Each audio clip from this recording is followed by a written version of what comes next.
ಚಿಕ್ಕೋಡಿ ಲೋಕಸಭಾ ಚುನಾವಣಾ ಅಖಾಡ ದಿನದಿಂದ ದಿನಕ್ಕೆ ರಂಗೇರ್ತಾ ಇದೆ. ಇವತ್ತು ಕಾಂಗ್ರೆಸ್ ಅಭ್ಯರ್ಥಿ ಪ್ರಿಯಾಂಕಾ ಜಾರಕಿಹೊಳಿ ನಾಮಪತ್ರ ಸಲ್ಲಿಕೆಯನ್ನು ಮಾಡಲಿದ್ದಾರೆ. ಬೆಳಗ್ಗೆ 11 ಗಂಟೆಗೆ ಚಿಕ್ಕೋಡಿ ಎಸಿ ಕಚೇರಿಯಲ್ಲಿ ಉಮೇದುವಾರಿಕೆಯನ್ನು ಸಲ್ಲಿಸಲಿದ್ದಾರೆ. ಚುನಾವಣಾ ಅಧಿಕಾರಿ ರಾಹುಲ್ ಸಿಂಧೆಗೆ ನಾಮಪತ್ರ ಸಲ್ಲಿಕೆ ಮಾಡ್ತಾರೆ. ಪ್ರಿಯಾಂಕಾಗೆ ಸತೀಶ್ ಜಾರಕಿಹೊಳಿ, ಲಕ್ಷ್ಮಣ ಸವದಿ, ಪ್ರಕಾಶ್ ಹುಕ್ಕೇರಿ, ಸಚಿವೆ ಲಕ್ಷ್ಮೀ ಹೆಬ್ಬಾಳ್ಕರ್ ಸಾಥ್ ನೀಡ್ತಾ ಇದ್ದಾರೆ. ಕಾಂಗ್ರೆಸ್ನ ಎಲ್ಲ ನಾಯಕರುಗಳು ಇಲ್ಲಿ ಶಕ್ತಿ ಪ್ರದರ್ಶನಕ್ಕೆ ಮುಂದಾಗ್ತಾ ಇದ್ದಾರೆ.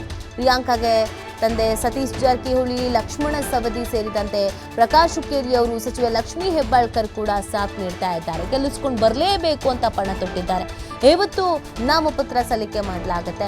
ಶಕ್ತಿ ಪ್ರದರ್ಶನಕ್ಕೆ ಸಿದ್ಧತೆಯನ್ನ ಮಾಡಿಕೊಂಡಿದ್ದಾರೆ. ಸೊ ಹೋದಲ್ಲಿ ಬಂದಲ್ಲಿ ಪ್ರಿಯಾಂಕಾ ಅವರಿಗೂ ಕೂಡ ಒಂದು ಅಭೂತಪೂರ್ವವಾದಂಥ ಬೆಂಬಲ ಸಿಗ್ತಾ ಇದೆ. ತಂದೆಯ ವರ್ಚಸ್ಸು, ತಂದೆ ಮಾಡಿರುವಂಥ ಅಭಿವೃದ್ಧಿ ಕೆಲಸಗಳು ಮತ್ತು ಈಗ ಕಾಂಗ್ರೆಸ್ ಸರ್ಕಾರದ ಅಭಿವೃದ್ಧಿ ಯೋಜನೆಗಳು ಇದೆಲ್ಲವನ್ನ ಮುಂದಿಟ್ಕೊಂಡು ಭರವಸೆಯ ನಾಯಕಿ ಆಗಿ ಕ್ಷೇತ್ರದ ಜನಕ್ಕೆ ಕಾಣಿಸ್ಕೊಳ್ತಾ ಇದ್ದಾರೆ.